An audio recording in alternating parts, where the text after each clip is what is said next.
오늘 우리에게 주시는 하나님의 말씀은 이사야서 14장 12절에서 15절까지 말씀입니다.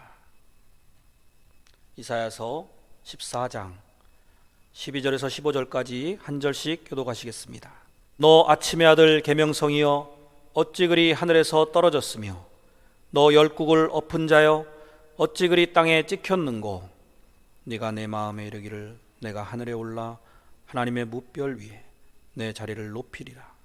내가 북극 지폐의 산 위에 앉으리라.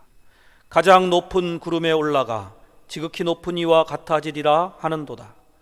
그러나 이제 네가 스올 곧 구덩이 맨 밑에 떨어짐을 당하리로다. 아멘. 네, 할렐루야. 주님께서 주시는 참된 쉼과 평안과 행복이 우리 모든 성도들 가정가정에 임하시기를 예수님의 이름으로 축복합니다. 올해는 빛을 발하는 삶이라고 표어를 정했는데요, 우리 같이 한번 따라서 해보겠습니다. 빛을 발하는 삶을 삽시다. 빛을 발하는 삶을 삽시다. 아멘. 이제 우리 준비된 영상 보고 말씀 듣는 시간 갖겠습니다.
우리는 지난 시간에 이사야서 11장 말씀을 중심으로 해서 물이 바다를 덮음같이 여호와를 아는 지식이 온 세상에 충만할 것이다 라는 이 비전을 가지고 사는 성도의 삶에 대해서 나누었습니다. 그래서 이제 우리의 삶이 그날을 바라보는 자답게 하루하루 빛을 발하는 삶을 우리의 모든 삶의 자리 가운데에 펼쳐내자라고 새해의 비전을 다짐하고 선포했습니다. 이렇게 우리가 궁극적인 승리에 대해서 믿고 살아가듯이 또한 궁극적인 심판에 대해서도 분명한 가치관을 가지고 신앙생활을 할 줄 믿습니다. 그래서 오늘도 지난 시간에 이어서 성도의 비전인데요, 궁극적인 심판 가운데 사단에 대한 승리가 들어있다는 것입니다. 새해부터 이 사탄 이런 주제를 다룬다는 게 좀 부담이 있습니다만, 그래도 우리가 균형 잡힌 신앙생활을 하기 위해서는 꼭 필요하다는 생각이 들었습니다. 오늘 본문은 이스라엘을 괴롭히고 정복하기까지 했던 이 바벨론 제국의 왕에 대한 심판의 예언이에요. 그래서 그가 하나님의 보좌에까지 올라가려다가 추락할 것에 대해서 이미 일어난 일로 기정사실화해서 예언하고 있습니다. 형식은 시나 노랫말로 쓰여져 있습니다. 이렇게 말씀이 시작합니다. 너 아침의 아들 계명성이여 어찌 그리 하늘에서 떨어졌으며 너 열국을 엎은 자여 어찌 그리 땅에 찍혔는고. 여기서 계명성이라는 이 말은 히브리어로 헬렐입니다. 그 뜻은 빛나다라는 뜻인데요. 그래서 계명성이라는 것은 이 동토는 그 아침녘까지도 가장 빛나는 새벽별, 그래서 금성 이러한 말로도 번역할 수 있습니다. 또 이게 라틴어의 번역을 거치고 영어 성경으로 가면서 루시퍼라는 사탄의 이름이 여기에서 유래했습니다. 그러니까 루시퍼의 어원은 헬렐이 되는 것이죠. 그래서 이 본문을 많이 인용을 하는데요. 근데 문맥상으로 보면은 사탄에 대한 직접적인 언급이 아니라 바벨론 왕에 대한 심판의 예언 말씀이에요. 하지만 여기에서 우리는 사단의 본 모습을, 정체를 엿볼 수 있는 것입니다. 먼저 우리가 이런 본문들을 대할 때에 이것이 나와 무슨 상관이 있는가? 저 옛날 바벨론 제국과 또 이스라엘의 역사와 그것이 우리와 무슨 상관이 있느냐 이렇게 넘겨버리지 마시고, 우리도 하나님을 경외하지 않고 교만하다 보면은 이렇게 추락하는 일이 발생할 수 있다는 경계의 교훈으로 삼아야 할 것입니다. 계시록 2장 5절에 이렇게 말씀하죠. 그러므로 어디서 떨어졌는지를 생각하고 회개하여 처음 행위를 가지라. 만일 그리하지 아니하고 회개하지 아니하면 내가 네게 가서 네 촛대를 그 자리에서 옮기리라. 이것은 교회를 향해서 주셨던 말씀이에요. 그러니까 믿는 성도들 가운데에도 추락하는 일이 발생할 수 있다는 것입니다. 그리고 이것이 바벨론 왕에 대한 심판의 메시지지만 여기에는 사단의 교만으로 인해서 하나님의 심판을 당하는 이 장차 임할 사단의 최후의 말씀이 들어있구나 라고 이렇게 우리가 이해하면서 이 말씀을 볼 필요성이 있습니다. 계시록에도 보면은 20장 1절 이하에 이런 말씀이 있어요. 또 내가 봄에 천사가 무저갱의 열쇠와 큰 쇠사슬을 그의 손에 가지고 하늘로부터 내려와서 용을 잡으니 곧 옛 뱀이요 마귀요 사탄이라. 잡아서 1000년 동안 결박하여 무저갱에 던져 넣어 잠그고 그 위에 임봉하여 1000년이 차도록 다시는 만국을 미혹하지 못하게 하였는데 그 후에는 반드시 잠깐 노일이라. 이렇게 사단에 대해서는 창세기에서부터 등장을 해서 마지막 계시록까지 성경 전반에 걸쳐서 분명하게 언급이 되고 있습니다. 그래서 우리가 이쯤에서 한번 사탄에 대해서 간략하게라도 정리를 하고 가면 신앙생활에 유익이 있겠다. 이것을 알고 신앙생활을 하는 것이 우리 성도님들에게 도움이 되겠다 싶어서 이 말씀을 준비했습니다. 여러분, 천사 믿으시나요? 네, 우리 주심교회 성도들은 전에 히브리서 말씀에서도 이 천사에 대해서 간략하게 설명드린 적이 있기 때문에 확신하고 있으실 것입니다. 이 사단은 천사의 한 종류죠. 타락한 천사라고 할 수 있습니다. 그래서 이 사탄에 대해서 분명하게 성경이 언급을 하고 있는데도 오늘날 우리 현대인들은 과학이 발달하고 또 물질주의적인 가치관으로 그리고 인문학이나 심리학의 이런 발달을 통해서 이런 영적인 세계에 대해 점점 등한시하는 그러한 풍조가 있는 것 같습니다. 신학계에서도 비신화화라고 해서 기적이라든지 성령이라든지 또 이런 사탄, 마귀 같은 것들에 대해서는 제거하려는 학문적인 경향이 있어 왔습니다. 그래서 제가 신학을 배울 때 처음에는 열성적으로 목회자가 되야겠다라고 신학을 입문했던 사람들이 점점 이러한 신학에 물들고 또 이론적인 학문에 빠져서 점점 신앙이 줄어들고 졸업할 때가 되면은 거의 무신론자 같이 되어서 이 목회자가 되는 것을 포기하는 일들도 목격하곤 했습니다. 그래서 저는 이러한 배후에 사단이 역사하고 있다라는 생각을 합니다. 최초의 사단의 활동이 어땠습니까? 뱀에게 들어간 사탄이 아담과 하와를 유혹해서 하나님의 말씀을 헷갈리게 만들었죠. 그래서 결국은 범죄하게 하고 에덴 동산에서 쫓겨나게 만들었습니다. 이렇게 사단의 제일 큰 특징 중에 하나가 하나님의 말씀을 왜곡하고 또 거짓말하는 것입니다. 예수님이 공생애를 시작하기 전에 40일간 광야에서 금식하시고 났을 때도 무슨 일을 겪으셨죠?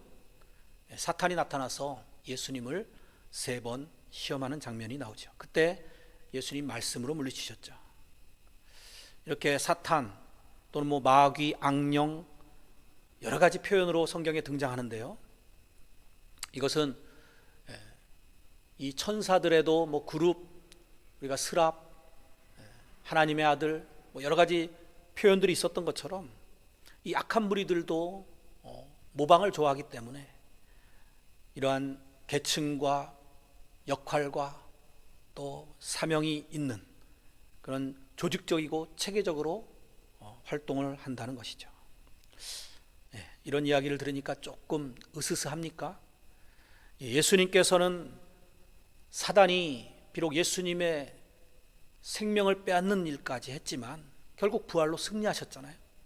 우리가 사탄의 정체를 바로 알게 되고 또 대처 방법도 알면 무서워할 필요가 없습니다. 우리 안에 이미 성령께서 내주하고 계시기 때문에 사단이 우리를 쓰러뜨릴 수 없다, 이 사실을 생각하면 겁먹을 필요가 없습니다. 자, 그럼 우리 이 사탄이라는 존재가 시작이 있었는가에 대해서부터 한번 생각해 보겠습니다. 사탄은 사실 하나님처럼 영원 전부터 존재했던 그러한 존재가 아니라 피조물입니다. 우리처럼 피조물이에요. 이 점은 상당히 중요합니다. 사탄은 영원 전부터 영원 후까지 존재하는 그러한 영원한 존재가 아니라 유한한 존재라는 사실이에요. 그래서 욥기에서도 보면 사탄의 능력을 하나님께서 제한시키니까 욥의 생명을 빼앗지 못하는 것을 봅니다. 자, 저는 성경이 가르쳐 주는 때까지, 보여주는 계시까지만 우리가 이해하면 된다라는 생각을 합니다. 이 사탄에 대해서도 여러분들이 수천 수만 가지의 생각들이 파생되어 나올 수 있습니다만 성경이 계시해 주는 것만 잘 이해를 해도 하나님의 뜻을 바로 알고 실천하는데 충분한 것입니다. 중세시대에 보면은 쓸데없는 이런 연구들이 있었어요. 예를 들어 바늘 끝에 천사가 몇 명이나 앉을 수 있는가, 이런 호기심들이 있었다고 합니다. 그런 건데 빠지다 보면은 잘못된 이단 사상으로 갈 수도 있겠죠.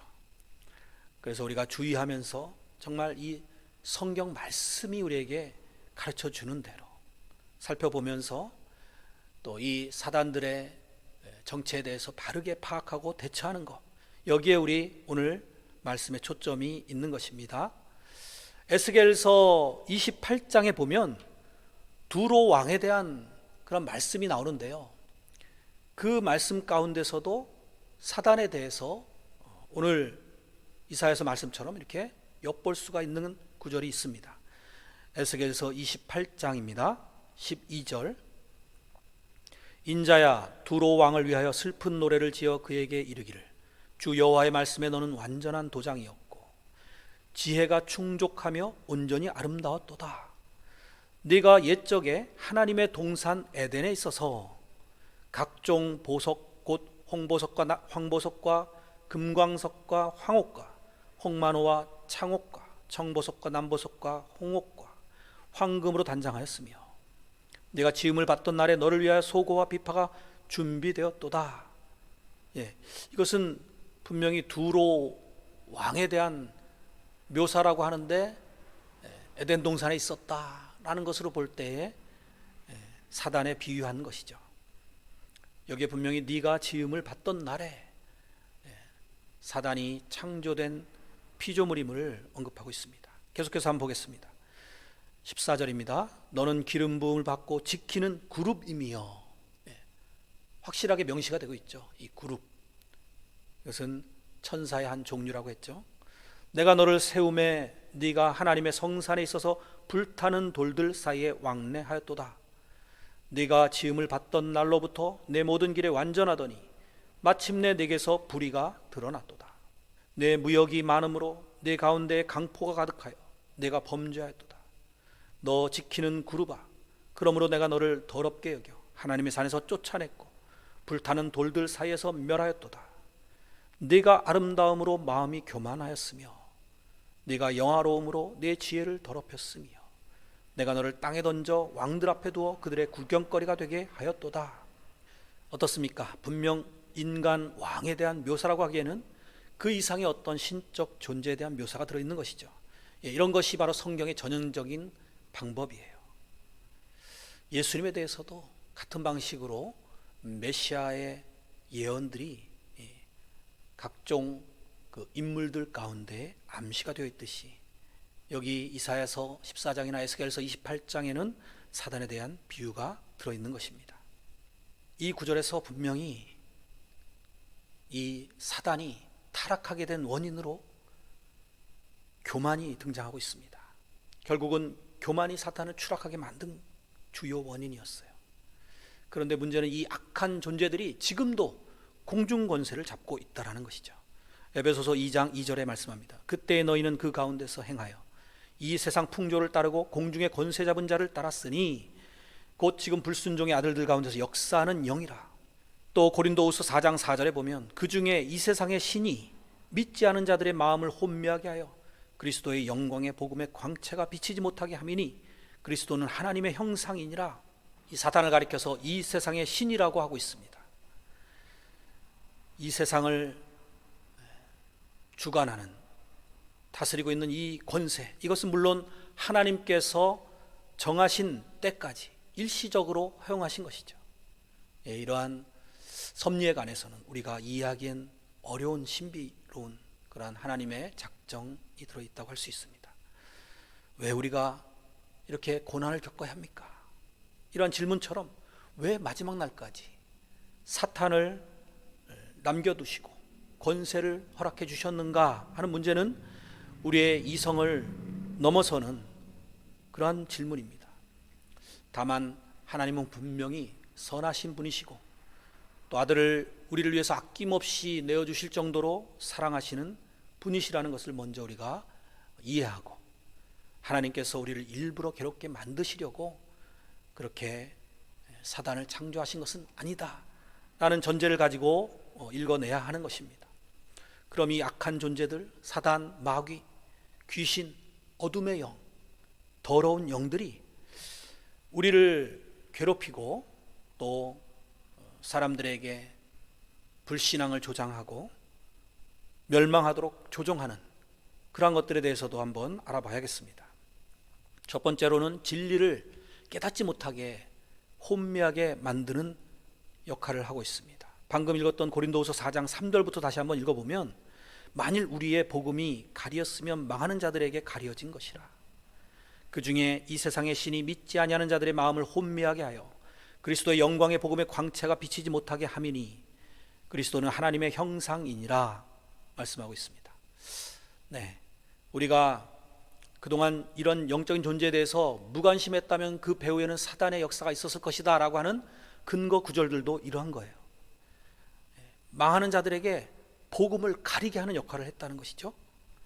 마음을 혼미하게 만들어서 예수님의 영광의 광채가 비치지 못하도록 막았다라는 이러한 것이 바로 사탄의 영향력입니다. 우리 마음을 끊임없이 혼란스럽게 만들고 진리를 제대로 분별하지 못하게 하는 것, 이러한 것들이 사단의 활동인 것입니다. 두 번째로는 죄악을 짓도록 이끕니다. 그래서 인류를 망하게 만든다고 말씀하고 있는 것입니다. 이것은 불신자들에게 뿐만 아니라 우리 믿는 자들에게도 사단이 광범위하게 방해 공작을 벌이고 있습니다. 대표적인 것이 사도 바울이 선교 여정을 가지 못하도록 방해한 것이 있었죠. 데살로니가전서 2장 18절에 바울의 고백입니다. 그러므로 나 바울은 한 번 두 번 너희에게 가고자 하였으나 사탄이 우리를 막았도다. 예수님의 사역도 방해하고자 사탄이 제자들에게 역사했었죠. 베드로에게 사단이 역사하니까 예수님의 대속적인 죽음을 그렇게 하지 마시라고 이렇게 충동질하는 것을 봅니다. 그러자 예수님께서 그러셨죠. 마태복음 16장 23절에 예수께서 돌이키시며 베드로에게 이르시되 사탄아 내 뒤로 물러가라. 너는 나를 넘어지게 하는 자로다. 네가 하나님의 일을 생각하지 아니하고 도리어 사람의 일을 생각하는도다. 또 가룟 유다는 사탄이 들어가서 예수님을 팔아버렸습니다.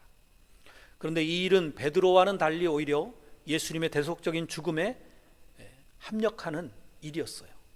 이런 게 신비죠. 아마도 사단의 역할을 마지막 때까지 허락해 놓으신 하나님의 이 섭리가 이러한 데 있을 것입니다. 그렇다고 가룟 유다가 무죄라는 것은 절대 아니죠. 누가복음 22장 3절 이하에 읽어보겠습니다.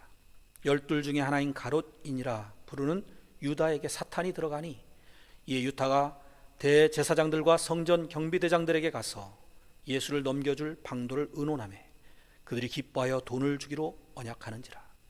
유다가 허락하고 예수를 무리가 없을 때에 넘겨줄 기회를 찾더라. 또 이 사단은 우리를 낙심시키고 우울하게 만들고 절망 가운데 사망으로 이끕니다. 그래서 가룟 유다가 결국은 자살을 하고 말았죠. 베드로전서 5장 8절에 말씀합니다. 근신하라 깨어라 너희 대적 마귀가 우는 사자같이 두루 다니며 삼킬 자를 찾나니. 이렇게 우는 사자처럼, 하지만 겉으로는 광명한 천사처럼 가장하고 달콤하게 접근하기도 합니다. 여러분 식충식물 아시죠? 벌레를 잡아먹는 꽃들입니다.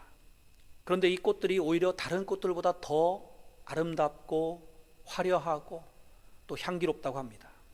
그래서 곤충들이 거기에 이끌려서 발을 디디면은 바로 입을 오므리면서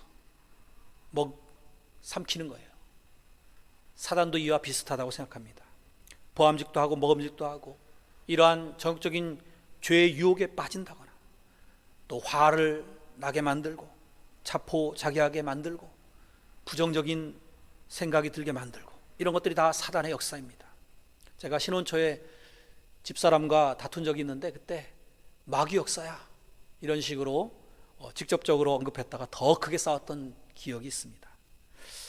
혹시 이것이 마귀의 역사다라는 판단이 들 때라도 상대방에게 직접적으로 이야기는 하지 마시고 속으로 기도하시면서 예수의 이름으로 물리치시기 바랍니다.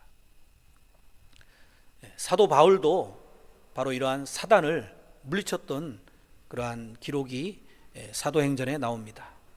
사도행전 16장 16절입니다. 우리가 기도하는 곳에 가다가 점치는 귀신 들린 여종 하나를 만나니 점으로 그 주인들에게 큰 이익을 주는 자라. 그가 바울과 우리를 따라와 소리질러 이르되 이 사람들은 지극히 높은 하나님의 종으로서 구원의 길을 너에게 전하는 자라 하며, 사단들도 이렇게 옳은 말을 해요. 이같이 여러 날을 하는지라. 바울이 심히 괴로워하여 돌이켜 그 귀신에게 이르되 예수 그리스도의 이름으로 내가 내게 명하노니 그에게서 나오라 하니 귀신이 즉시 나오리라. 여러분 믿음을 가지고 예수 그리스도의 이름으로 귀신을 물리치시기 바랍니다. 창세기 3장 1절에서 6절까지의 이 사탄의 거짓말을 우리가 다시 한번 깊이 생각해 보십시오. 그래서 우리에게 적용을 했으면 좋겠습니다. 첫 번째 거짓말은 하나님께서 동산 모든 나무의 실과를 먹지 말라고 하더냐. 여기에는 하나님의 말씀을 너희가 너무 그렇게 잘 지키려고 하지 말아라, 이러한 의도가 들어있는 것이죠. 오늘날로 치면은 그렇게 너무 신앙생활에 빠지다 보면 인생의 즐거움이 제한된다. 젊어서 마음껏 술도 마시고 도박도 하고 즐겨야지. 이런 식의 거짓말인 것입니다. 또 하나님께서 선악과를 먹으면 반드시 죽을 것이다 라고 말씀하셨는데 죽지 않을 것이다, 이렇게 또 거짓말을 하죠. 마치 요즘 종교다원주의에서 꼭 예수만 믿어야 구원받는 것이 아니야, 모든 종교에 구원이 있어 라고 하는 거짓말도 바로 이러한 한 종류라고 생각됩니다. 분명히 성경은 융통성이 없고 고지식해 보일지라도 진리를 말씀하고 있는 대로 우리가 따라가야 됩니다. 사도행전 4장 12절에 말씀하잖아요. 다른 이로서는 구원을 받을 수 없나니 천하 사람 중에 구원을 받을 만한 다른 이름을 우리에게 주신 일이 없음이라. 또 선악과를 먹으면 너희가 하나님처럼 될 것이야 라고 하는 이 말, 오늘날에 적용해 보면 자기 개발을 열심히 해야지, 그래서 네 능력을 향상시켜야지, 네 주관대로 분명하게 행동해야지, 네 생각과 판단이 곧 뛰어난 너의 네가 믿을 대상이야, 이러면서 하나님의 말씀을 등한시하게 만들고 어기게 만들고 하나님의 통치에서 벗어나도록 하는 유혹을 끊임없이 하고 있는 것입니다. 여러분, 만약에 아담이 한국 사람이었으면 과연 선악과를 먹었을까라는 질문이 있어요. 어떻습니까? 아마 절대 안 먹었을 거래요. 왜냐하면 우리나라 사람들은 부인 말을 안 듣는데요. 어느 정도 일리는 있는 것 같습니다. 자, 우리가 절대로 사단의 그러한 꼬임에 넘어가서는 안 될 것이죠. 창세 이래로 사단의 목적은 동일하게 한 가지입니다. 하나님 나라를 파괴하는 거예요. 하나님이 아름답게 만드신 이 세상과 우리 인간들을 추락하게 만들고, 그래서 자신과 동일한 지옥에 가게 만드는 것이 유일한 그들의 즐거움인 것입니다. 기원전 7세기의 이사야 시대나 지금이나 동일하게 사탄은 인간의 마음을 지배하고 통제하려고 우는 사자처럼 두루 다니고 있다라는 이 사실을 꼭 기억하시기 바랍니다. 사랑하는 성도 여러분, 자, 그러면 이제 우리는 어떻게 해야 이 악한 무리들에 대적해서 우리의 믿음을 지켜나갈 수가 있을까요? 중요한 것은 예수님께서 이 사단의 모든 그 능력을 압도하시고 부활로 승리하셔서 우리의 본이 되셨다라는 사실입니다. 그 예수님께서 오늘날도 우리 안에 성령으로 함께하고 계시다라는 것을 우리가 꼭 기억하시고, 성령이 우리와 함께하시면 그것이 유일한 해결책이요 대안입니다. 악령과 대적하기 위해서는 당연히 악령보다 더 강력한 존재를 의지해야죠. 로마서 8장 말씀에 나오듯이 성령이 우리 안에 거하시면 우리가 영의 일들을 생각하고 따르게 된다는 것입니다.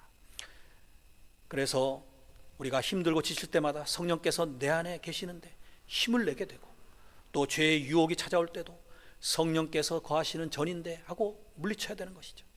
사단이 공격할 때도 예수의 이름으로 물러가라, 이런 성령 충만한 권능으로 외치셔야 됩니다. 이렇게 우리 안에 누가 계시는가를 기억하는 것은 신앙생활의 중요한 방향키인 것입니다. 중요한 것은 우리가 내일이라도 예수님께서 재림하실 것이다 라는 이러한 마라나타의 신앙으로 오늘을 충실히 살아내는 것입니다. 예수님이 이미 사탄을 이기시고 죽음을 정복하셨지만 최후 심판 날까지 그들은 공중권세를 잡고 활동하고 있는 것이 현실입니다. 그래서 우리는 깨어있는 신앙생활을 해야 하는 것입니다. 인내로서 사단의 유혹과 협박과 죽음의 공포에도 굴하지 않으시면서 예수님이 가신 그 생명의 길, 좁은 길을 선택하시기 바랍니다. 그러면 의의 새하늘과 새 땅에 거하는 날이 반드시 이를 것입니다. 영원히 주님과 함께 천국의 백성으로 살아갈 날이 온다는 사실을 꼭 잊지 마시고 나아가시기를 축복합니다. 그래서 오늘은 이 말씀으로 마무리하겠습니다. 에베소서 6장 10절에서 13절입니다. 끝으로 너희가 주 안에서와 그 힘의 능력으로 강건하여지고 마귀의 간계를 능히 대적하기 위하여 하나님의 전신갑주를 입으라. 우리의 씨름은 혈과 육을 상대하는 것이 아니요 통치자들과 권세들과 이 어둠의 세상 주관자들과 하늘에 있는 악의 영들을 상대함이라. 그러므로 하나님의 전신갑주를 취하라. 이렇게 전신갑주로 무장하시고 사단이 아니라 성령의 지배를 받는 그러한 믿음 생활로 승리하시는 저와 여러분이 다 되시기를 예수님의 이름으로 간절히 축원드립니다.